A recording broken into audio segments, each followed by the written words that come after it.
In my comment section, there is a real debate on who is the greatest of all time between Larry Bird and Michael Jordan. Okay. Now, there was a time I would have really laughed at this comparison, but I have since watched a couple documentaries on Larry Bird, and I've also seen some of his highlights. And I have to say that they are the only persons whose highlights really would impress me more than his is Michael Jordan. But do I have Larry Bird past Michael Jordan? Absolutely not. Okay. No. But I'm not mad at people who pick Larry Bird, because if you're going to pick, your favorite player who you think is the greatest, which is subjective, he's a great pick. He's a very good pick. In fact, as someone who was from Cleveland, or at least the first 7 or 8 years of my life, I lived in Cleveland. I was born there. I'm supposed to be the biggest LeBron fan ever.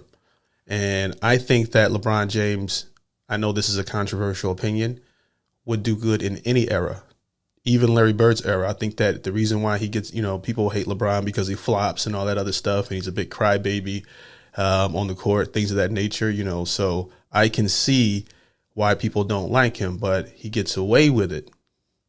I think that LeBron is intelligent, and in that era, he wouldn't be able to get away with it. He would have to adjust and play with the big dogs, and I think that he would do well. Just because I think he's the most gifted physically I've ever seen. It's not like he's a weak guy who flops. He's a big, strong guy who flops, which is weird. So I'm saying all that to say this: the Larry Bird versus LeBron debate that I have in my head, I think that they would both meet in the finals, because LeBron James is going to get to the finals, whether he's on the East or the West. He's going to figure out a way to get to that finals, and eventually he would break through. I think if he never left Cleveland, eventually he still would have broke through and got in the ring, as long as they got him some help there. But Cleveland consistently makes stupid decisions, especially just look at the football team. But anyways, I went on a tangent. We're on Michael Jordan today, but that's my logic in terms of the LeBron versus Larry. I'm trying not to be biased, because I'm a fan of heart.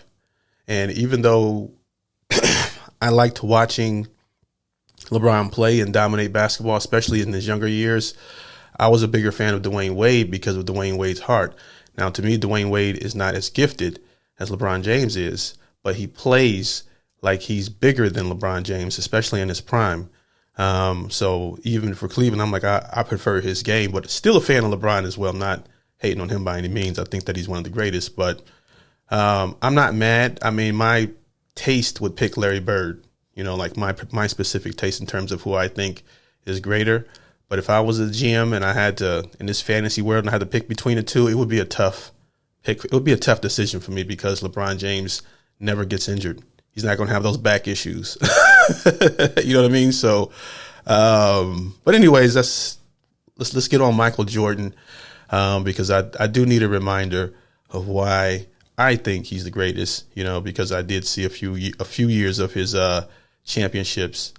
I didn't see all of them. So before we get started, if you like this type of content, do me a big favor and like the video. If you want to stay up to date whenever I post, subscribe and hit that notification bell. Let's go ahead and get into this. Michael Jordan scored 50 points or more in the playoffs 8 times, more than Kobe, KD, LeBron, and Wilt combined. These are some scores too here. We got 50 points. 8 times, more than Kobe, KD, LeBron, and Wilt.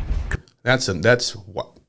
And this is during the defense. This is when they played defense. Combined. Jordan also had the most 40-point playoff games, more than Kareem, AI, Steph, and D-Wade put together. In fact, MJ is the only player in NBA history who had more 40-point career games than games where he scored less than 20 points. Jordan's godlike aura, brutal trash talk, and physical dominance put fear in opponents' hearts. And let's not forget style. And by style, I mean like the way he shoots, the way he plays the game. It's like poetry in motion. That's why everybody wanted to shoot like him. They wanted to wear their shorts and wear shoes. It's the whole combination, his heart, his professionalism. I mean, just pretty much, even though we know he was a different type of person off the court, which makes it even more impressive to me, you know, because you hear that Jordan's an asshole in real life. And I probably would be too. I mean, you can't go anywhere without people knowing where you are. That's going to, you know, and he still has his sanity. That's what's amazing. While they had to get a good night's sleep before facing the Bulls, Jordan could drink and smoke cigars before the game and still drop 40. And eat His airness steaks. made it look easy, and he proved it when the games were on the line. Game on the line. Who would take the last shot? Me. 28 times Jordan scored the game-winning shot, including 7 game winners in the playoffs. And Now, the thing that was lovely about this era, for what from what I've seen, was that stars back then, they more than just wanted to take the shot. They were begging to take the shot. Okay, so the fact that I saw that and I see LeBron pass the ball, you know, to Boobie Gibson or Mario Chalmers. All right, there's a skit that's really funny where it's like, Mario Chalmers shouldn't have arms in the fourth quarter. It's one of the funniest things I've ever seen, but I forget what it was, but they were making fun of LeBron James passing it to Mario Chalmers for buzzer beaters or whatever. But Michael Jordan wanted that ball and had all the confidence in the world that he could knock that shot down. Okay, just ultimate confidence. Jordan scored the game-winning shot, including 7 game winners in the playoffs. And MJ wasn't just a scorer. He had the most first-team all-defense selections ever with 9. He's the all-time blocks leader by a guard and has the most seasons with over 200 steals. And that's what people forget. That's why I liked Dwayne Wade as well. Most of my favorite players played just as hard on the defensive end as on the offensive end. Okay. You know, so I was never really a big fan of players that can score the ball, but you know that's why I wasn't the biggest Carmelo Anthony fan. Okay, because you know people consider him to be, for a long time before Kevin Durant. I got Kevin Durant over Carmelo Anthony. I don't know about you guys, as the greatest talented scorer. I think Kevin Durant is the most talented scorer that I've ever seen. He can't be stopped with how tall he is, the weapons, his speed. Now, when it comes to his heart, joining the Warriors to get a ring after they put you out, that was one of the most disgusting things that I've ever seen in sports, in my personal opinion. But in terms of scoring, I think that he's the most gifted. That's what made that even so. That's what made that decision to go to the Warriors so painful. Was that, oh man, such good talent. Go to the Wizards, go anywhere, but don't go there. Okay, versus Michael Jordan, loyal. Game-winning shot, including 7 game winners in the playoffs. And MJ wasn't just a scorer. He had the most first-team all-defense selections ever with 9. He's the all-time blocks leader by a guard and has the most seasons with over 200 steals. Who else does that? Wade. With 6. In 1989, when the Bulls lost their starting point guard, Coach Doug Collins made Jordan play the point, and he notched 10 triple-doubles in 11 games, averaging 30 points, 11 assists, and 9.5 rebounds per game. Between 1991 and 1996, come on, look at these highlights, man. Larry Bird ain't messing with this. Notched 10 triple-doubles in 11 games, averaging 30 points, 11 assists, and 9.5 rebounds per game. Between 1991 and 1996, MJ played 13 consecutive playoff series where he averaged more than 30 points per game, retiring with 6 rings, 5 MVPs, and a 6-0 record in the final. But despite his seemingly invincible legacy, Jordan did have some weaknesses. And he did it in those uncomfortable ones, too. Those Jordan ones, I've worn those. But then they also used to... Basketball was a different time. Them professional NBA players used to run up and down the court in Converse. I know their feet was hurting. But despite his seemingly invincible legacy, Jordan did have some weaknesses. MJ led the NBA in field goal attempts 9 times during his 13 years in Chicago, and he was a bit of a ball hog, especially in his early career. Jordan also had some bad playoff games, and there's no such thing as being a ball hog when you're the best player on the court, all right? You know, get out of here with that. Attempts 9 times during his 13 years in Chicago, and he was a bit of a ball hog. Come on, especially man. in his early career. Jordan also had some bad playoff games, and he certainly wasn't the most pleasant teammate. So, how good was Michael Jordan? They say that about all the greats. They say Kobe's a ball hog, and get out of here. But at the end of the day, when they retire, they're at the top of the list. Actually, and is he really the GOAT? To answer that, we'll start with his genetics and God-given talent. Michael Jordan was supposed to be short. Nobody in his family was taller than 5'9", and as a high school sophomore, Michael was famously cut from his varsity basketball team because he was only 5'11". It sounds sad, but it's true.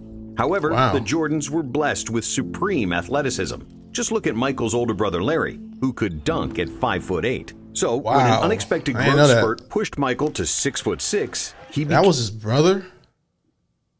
With supreme athleticism. Just look at Michael's older brother Larry, who could dunk at 5'8". So when an unexpected growth spurt pushed Michael to 6'6", he became unstoppable. By the unexpected growth spurt. Lucky. End of his high school career. Excuse me. My bad. Let's keep it going. Jordan was averaging 27 points, 12 rebounds, and 6 assists. But despite his unreal speed and athleticism, young MJ was still an unpolished gem because he really only played 2 years of high school basketball. As a freshman at UNC, MJ averaged a modest 13 points, 4 rebounds, and 2 assists per game. He was the third leading scorer on the team behind James Worthy and Sam Perkins, and his fundamentals, ball handling, and confidence weren't yet at a super high level. But all that changed in the 1982 NCAA Finals, when Michael hit a game-winning shot against Patrick Ewing, winning the national championship. Wasn't even born. Shot, Jordan! North Carolina has won the 1982 NCAA championship. Jordan said this was the biggest turning point of his career, because after that, his confidence was through the roof. That turned my name from Mike to Michael Jordan. It gave me the confidence that I needed to start to excel at the game of basketball. In the next 2 seasons, Jordan continued his basketball education under Dean Smith and became a complete player. He averaged 20 points per game, was a consensus first-team All-American. It's crazy how even when you go back to the beginning, how great his stats were. Like, the guy was just, if there's a thing called being a born winner, it's Michael Jordan. And as a junior in 1984, he was named Collegiate Player of the Year. But based on his college career alone, it was hard to predict that Jordan would reach the pinnacle of the NBA. After all, many great players who came before Michael had far better college careers, including Kareem, Magic, Bird, Bill Walton, Bill Russell, Oscar Robertson, David Thompson, Pete Maravich, and a few others. Because of his relatively modest numbers in college, and because the 80s were the era of the big men, Jordan was selected third in the 1984 NBA draft, behind centers Hakeem Olajuwon and Sam Bowie. He's only 6'6", so how much can he really do? We wish he was 7'1", but he isn't. However, it took just 2 practices for the Bulls coach to call the general manager and say, "You didn't mess up the draft this time." For the first day in practice, my mentality was, whoever is the team leader on that team, I'm going after him. And I'm not going to do it with my voice because I had no voice.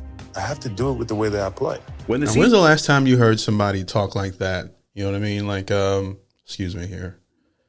Like, that's his mindset. You don't hear that type of rhetoric in today's athletes. Okay. It's usually, I mean, like just his mindset is whoever is at the top, I'm going to challenge them for the spot, and certain people have that mentality. But as we've come to find out that they are rare, okay, especially when you look at today's league, that this is virtually non-existent. Like after each great retires, the NBA seems to consistently get worse and worse in terms of great talent, but no one really has that heart and that tenacity and that mindset the way you hear here with Jordan. Season started, it took Jordan only 3 games to score over 30 and 9 games to eclipse 40.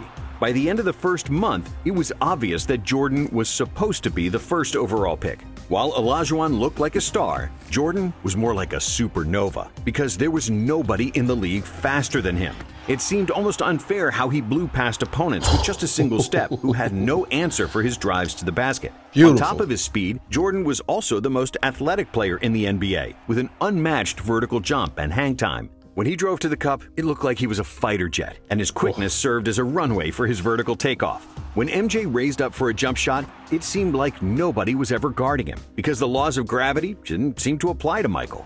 Defenders could jump at the same time, but as they would inevitably fall down, Jordan would continue to float in the air.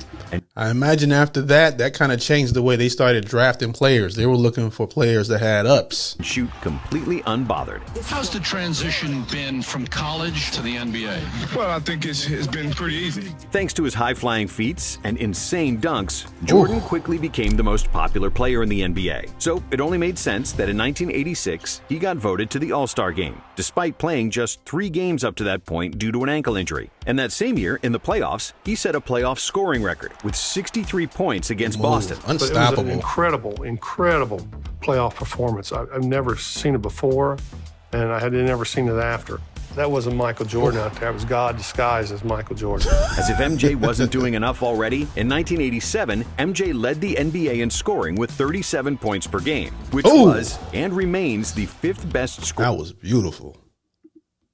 Jordan. As if MJ wasn't doing enough already, in 1987, MJ led the NBA in scoring with 37 points per game, which was and remains the 5th best scoring output ever, behind only Wilt's. Was that not the whole team?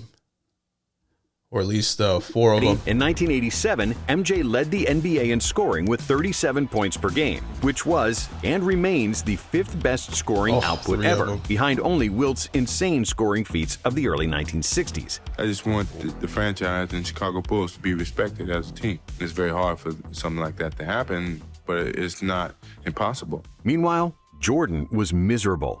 Despite all the fame and individual accolades, he was always losing. In his first 3 seasons, MJ only won 1 playoff game, despite being the best player in the league.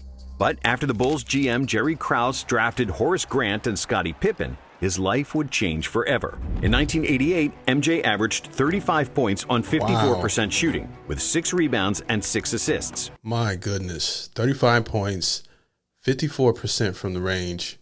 Field goal percentage.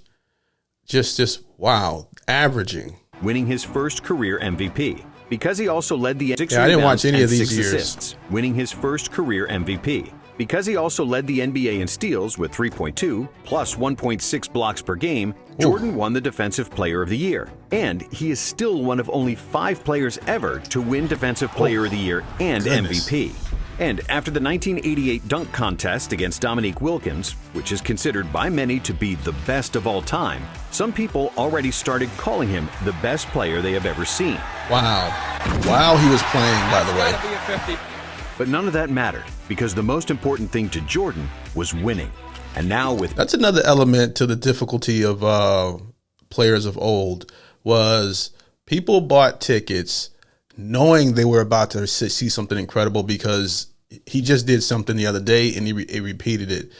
There's players in the NBA who have had spurts, maybe 5 or 6 games that might have been like the greatest stats of their career at that time. You know what I mean? Like it was their best game, but that's just an average day for Michael Jordan. So when you hear about a player getting a triple-double or scoring 40 points or scoring 35 points when they typically might average 20 or 25, this is something he did every single night. Most nights. Pippen and Grant on the team, the Bulls had their first 50-win season since 1974. Chicago then finally advanced in the playoffs, winning the first round over the Cavaliers, with MJ averaging an insane 45 points per game. And then the moves are so pretty. 74. Chicago then finally advanced in the playoffs, winning the first round over the Cavaliers, with MJ averaging an insane 45 points per game.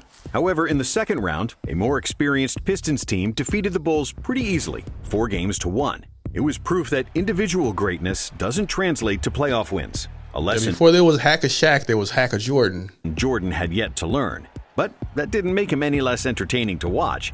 In the 1989 season, Jordan hit his first legendary shot in the NBA, simply known as the shot. A shot on Elo. Good! Beautiful. The Bulls win! They win! Set the Cleveland Cavaliers! In the second round, the Bulls got past the Knicks, but they again fell victim to the Pistons, who bullied Jordan with their physicality. And in 1990, it was more of the same. MJ led the NBA in scoring and steals. He was super efficient, but the team couldn't get over the hump and get past the Detroit Pistons for a 3rd consecutive year. In his first 6 years in the league, MJ had won 5 playoff series and lost 6. with an overall playoff record of 25 wins and 29 losses. You know, you can imagine when you have a winner's mindset and you keep losing, you know, it's going to cause some problems, you know. And from what I hear, Jordan is like he's ultra competitive. He'll gamble. Well, we know about his gambling, but he'll bet about anything. And I think that's one of the things too, because that makes him great. The fact that he's so competitive mentally.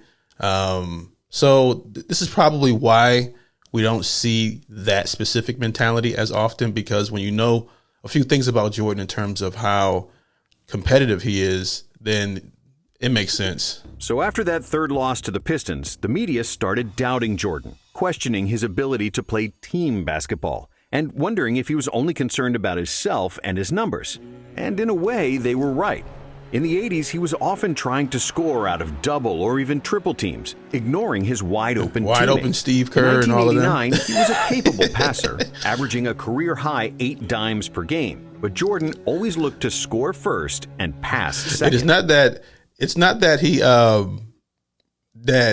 didn't know how to. It's that he didn't want to. There's a difference. You know, because once they told him, you know, he was all right.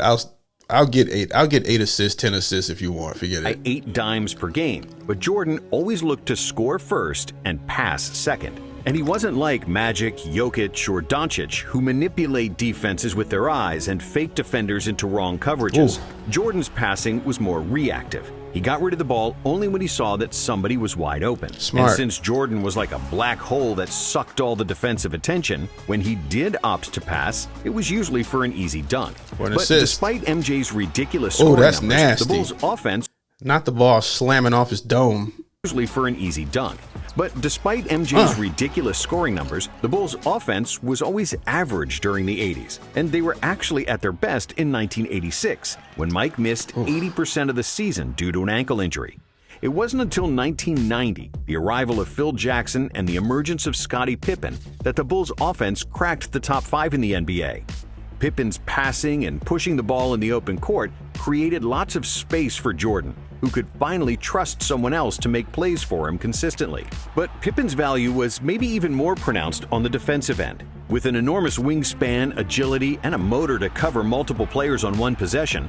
Some say he's the greatest defender of all time. What do you guys think? With an enormous wingspan, agility, and a motor to cover multiple players on one possession, Scottie was just what Michael was missing. Pip's presence allowed Michael to play free safety on defense, jump into passing lanes for steals, and he didn't need to waste his energy guarding the best opposing player, because Scottie usually did that.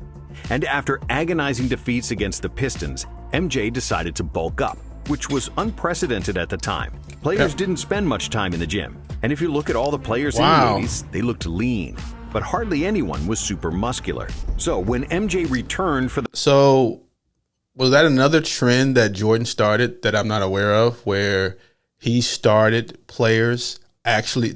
Like, is that really a thing, or are they just talking? Like, players back in the day didn't hit the gym, they didn't work out. I know that some of them did, you know, drugs. They were on, you know, Michael Jordan. I know when he said when he first was drafted that half the team did coke. You know, you know. So, but that was a trend he started as far as players actually getting strong and getting into the gym. If so, that is the most influential thing ever. You know what I mean? I never thought about that.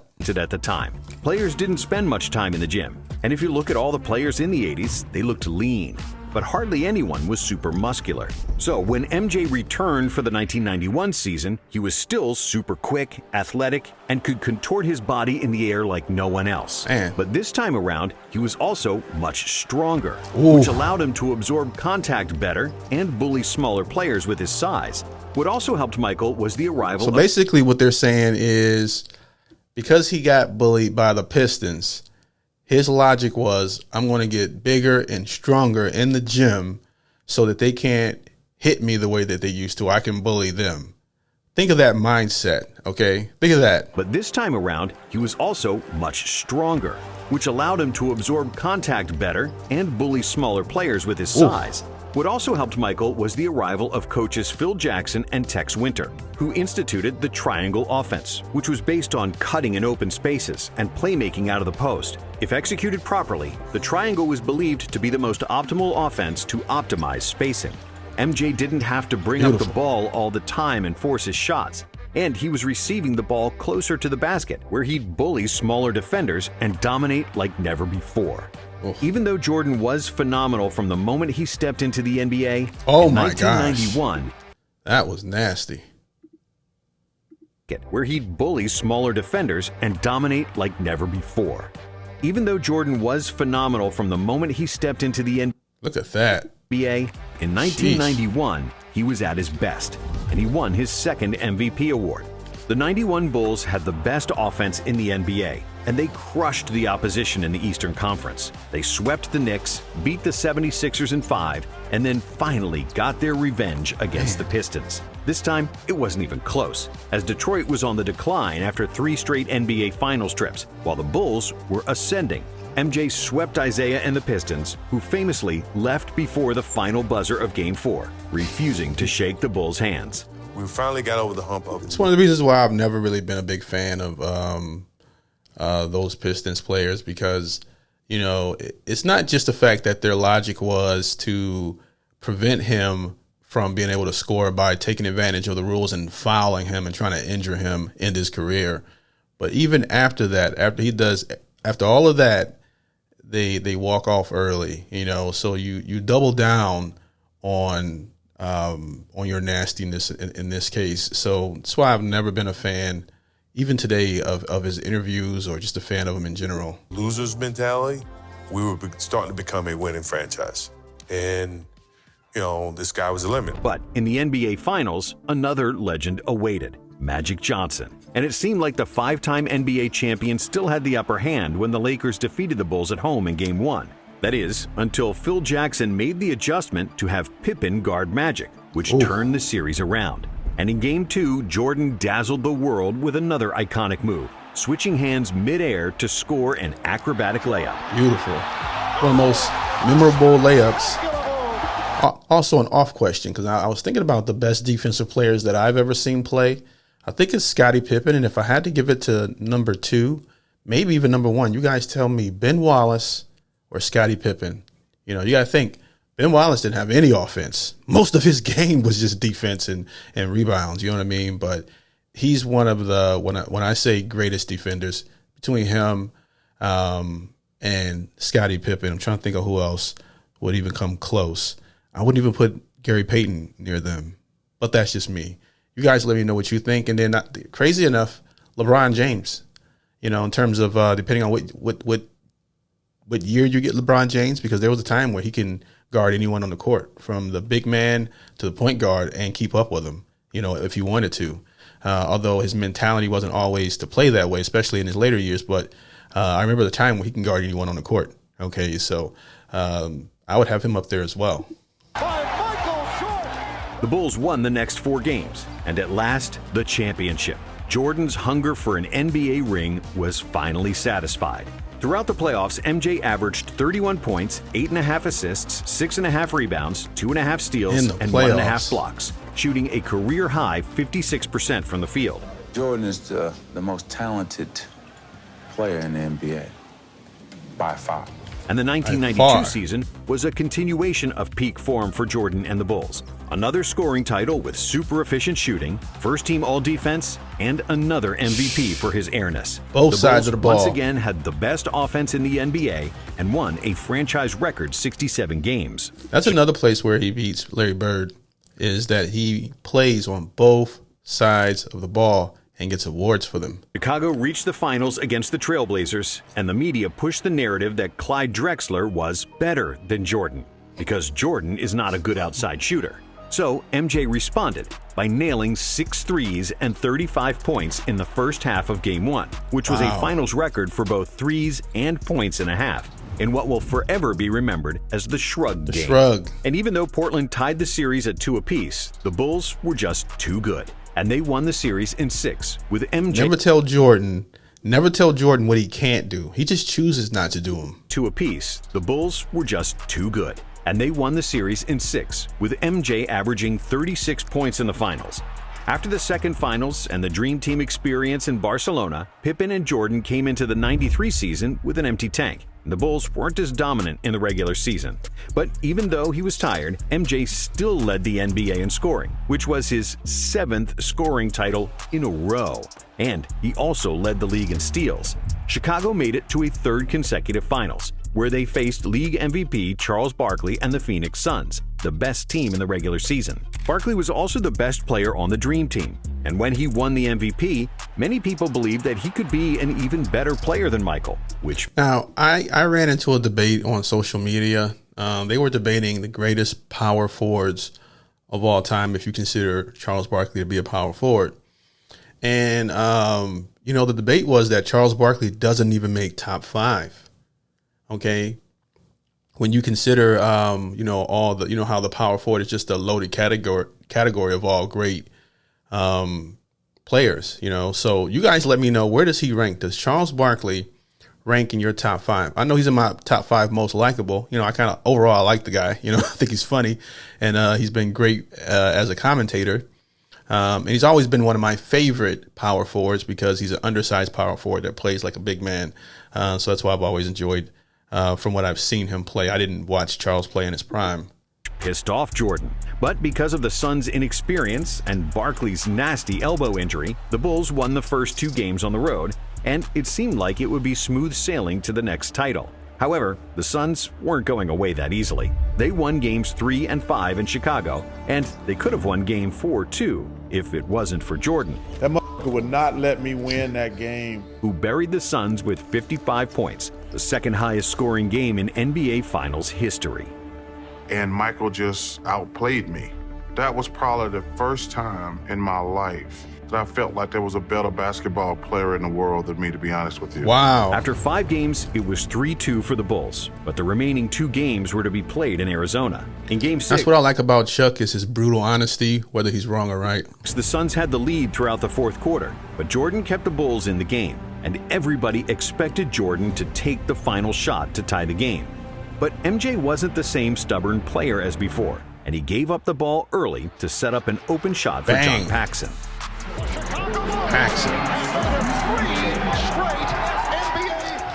Now, when I say I saw some of his championships, I mean like I saw some playoff games and some regular season games. Not like some of you guys who watched every game. All the stats and everything. I wasn't into it like that. So when I saw definitely some of the playoff games and some of the regular season games with Jordan, but with Charles Barkley, I didn't really grow up following his career much, but I always knew who he was again. That was it. A 3-peat, and MJ's legacy 3 in was a row. set.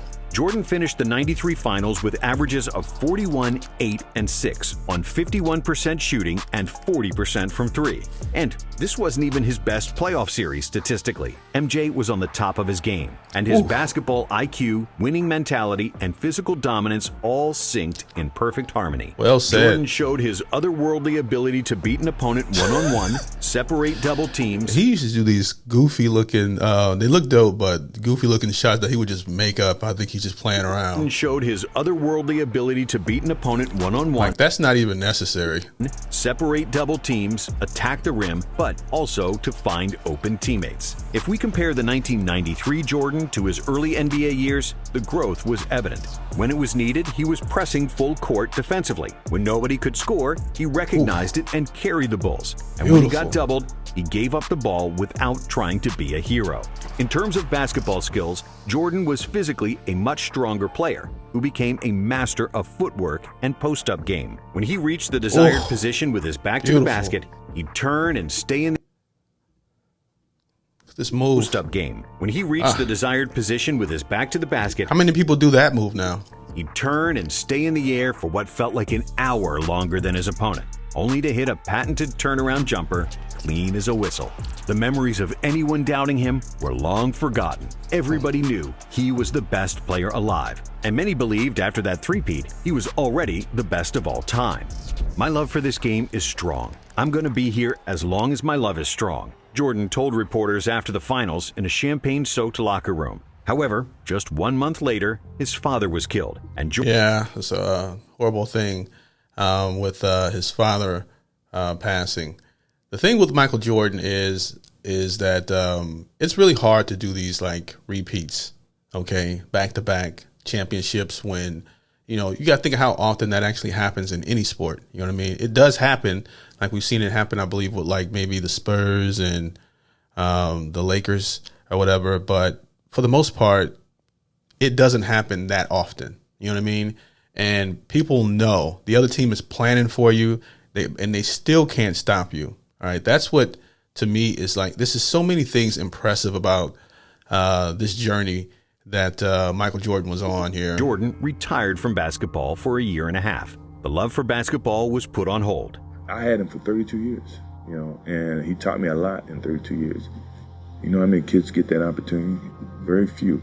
You know, in today's society, get the chance to spend that much time with their parents and get that type of influence. 18 months and a stint in minor league baseball later, and the itch for the game became too strong. So Jordan released arguably the most famous two-word press release of all time. It came in a two-word statement, which is now just begging to have a Nike campaign built around it. Quote unquote, I'm back. And it didn't. Nike might have wrote it. Didn't take Jordan too much time to show that he was still the god of basketball. In just the fifth game after his return, he poured in 55 points against the Knicks in the infamous double nickel game. But overall, MJ struggled with his shot, shooting a career-low 41% from the field. And it turned out that playing baseball for a year and a half took a bite out of his greatness. You know, I've heard people rag on people who watch sports, you know, saying that it's a waste of time, like watching movies is better, you know, type of thing, or listening to music is better, or whatever they do, going to the casino. But I kind of disagree with that. I think that, you know, when you watch someone, at least the reason why I used to watch, when you watch someone that is great and you can see the path, like this person, you've never seen this person. How do I say it? Basically, when you watch someone like Michael Jordan, you already know he's great. You know you're going to see a miracle pretty much every night watching him play. And then he wins the championship. And he continues to do that for years on end. That's more entertaining than any movie I can think of. Okay, if you got, how many people wouldn't go back in time if they could and rewatch these seasons again? Like watch Michael Jordan play. Like if the NBA was this entertaining again, what would you give to be able to flash your memory and then enjoy this all over again? The same way some people feel about watching their favorite series or their movie, so they can go back and have that experience for the first time again. You know, me watching it, I enjoy it. Some of this stuff I've seen for the first time, you know. Even the best players need to practice. And in the second round of the playoffs against Orlando, things didn't go according to plan. Even though Michael averaged 31 points on 48% shooting, the Bulls weren't as strong inside. Horace Grant, who used to be their starting power forward, was now playing for Orlando. And together with a young Shaq, the Magic simply outmuscled the Bulls in the paint. Many people will say the Bulls lost in '95 because Jordan wasn't in peak form after his baseball hiatus. And there is some truth to that. But Jordan actually averaged his usual numbers. Really, basketball is just a team sport. And they lost because Orlando was much bigger and deeper than them. Thankfully, the Bulls management knew that too. Last week, the Bulls announced the acquisition of a player many people So it wasn't Jordan's fault, according to them. Consider the most controversial basketball star in the NBA. They added Dennis Rodman to the team, the Menace, the best rebounder of all time, and one of the fiercest defensive players ever. I don't care, whatever. Yeah, when we're talking about defense, I forgot about Dennis Rodman. Okay, Dennis Rodman. So two of the greatest defensive players on the same team. Okay. Well, if that's the case, is that not a super team? Maybe. All right. A year before, they also added Steve Kerr, the most accurate three-point shooter ever. And together with a defensive dog, Ron Harper, and Tony Kukoc, who was the most versatile power forward in the NBA. They have a lot of most on that team. Had the best supporting cast in the league. In the 1996 season, the Bulls were so good that they became only the second team in NBA history to lead the NBA in offensive and defensive rating. And their plus 13.4 net rating is still the best ever. Now, these are some of the years I did see, you know, when every night Dennis Rodman had like a different spray paint on top of his head. So I did see some of the latter years. Okay, so this is coming back to me. Defensive rating, and their plus 13.4 net rating is still the best ever. Their 72-10 record was the best of all time, and of course, Jordan won an MVP, averaging 36-4. As for the playoffs, there was no stopping the Bulls. Only the Sonics in the finals showed any kind of resistance, and Gary Payton was the first defender to have slowed down Michael, but he couldn't beat him. And Chicago won their fourth title, him down. with Michael crying his guts out in the locker room because it was the first championship he won without his father. I know he's watching. This is for Daddy. I'm very happy for him. He's a voice of reason that always drove and challenged me. That's the type of father I had. Like a friend? Yeah, like a friend.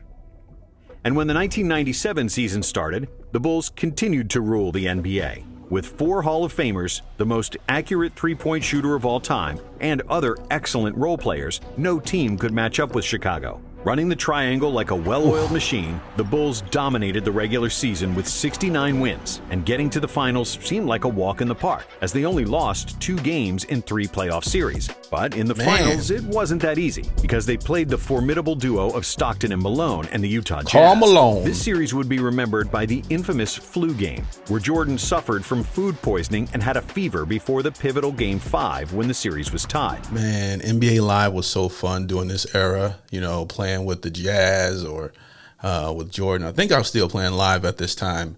So this is definitely an era I remember. And the Utah Jazz. This series would be remembered by the infamous flu game, where Jordan suffered from food poisoning and had a fever before the pivotal Game 5. Or drinking. When the series was tied. But Jordan played through the illness and managed to squeeze every atom of strength to score 38 points, and the Bulls won 90-88. Heart of a In Game champion. 6, Jordan trusted Steve Kerr with the final shot, and Kerr hit a jumper for the win in the final seconds.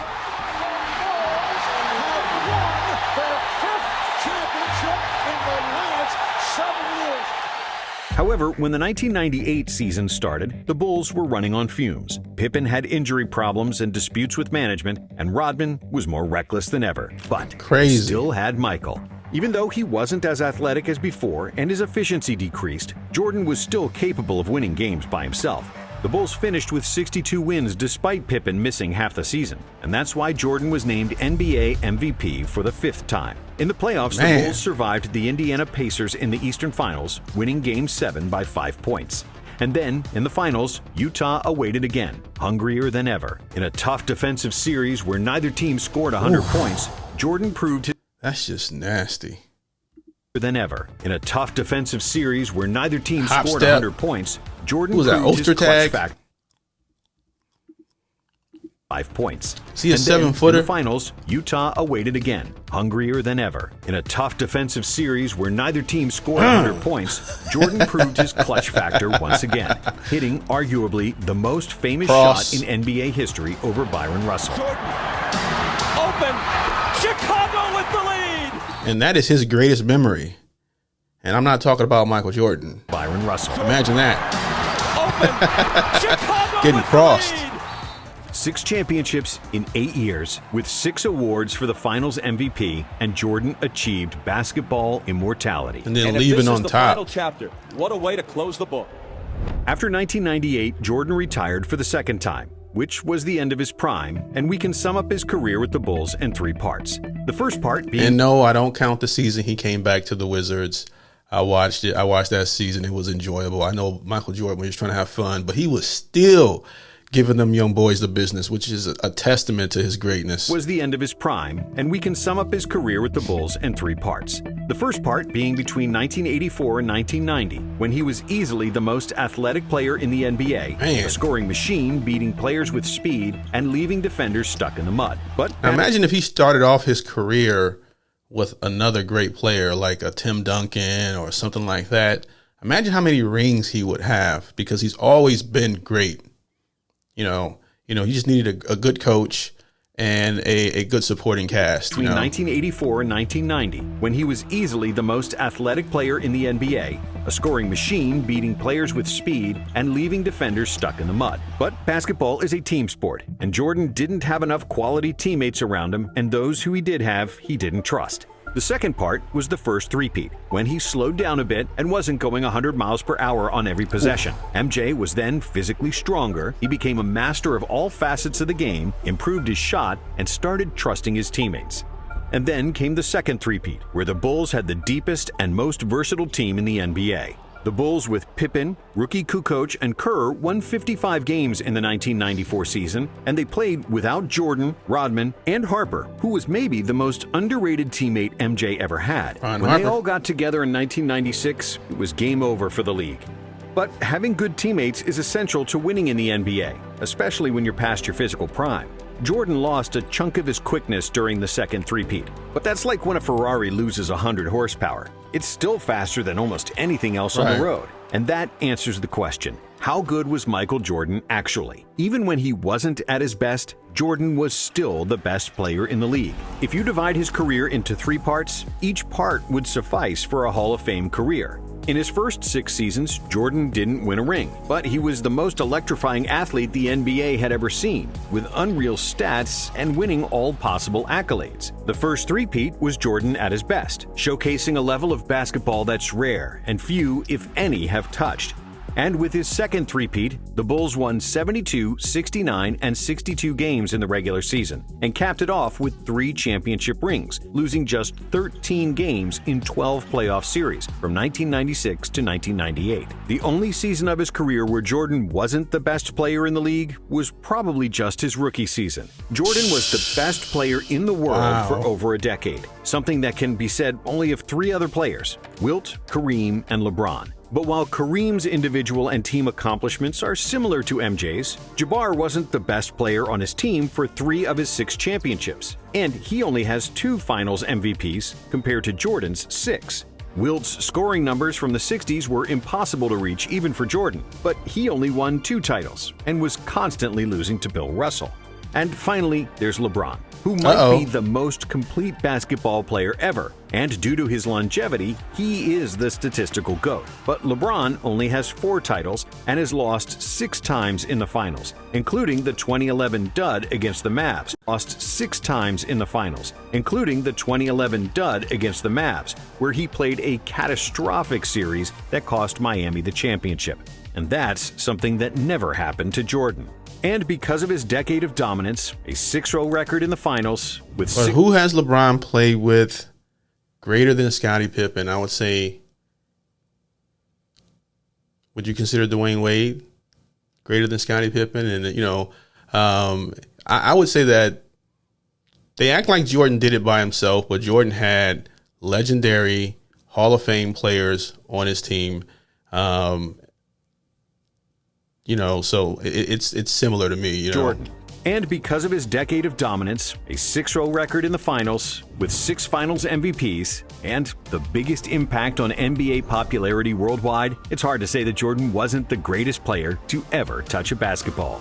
The crazy thing is, whether you loved or hated Michael Jordan, I don't know who you guys rooted for, who your favorite NBA team is, they still showed up whenever he wasn't playing in Chicago. If he came to your city, it was going to be a packed house, because the fans back then knew that they were watching something special.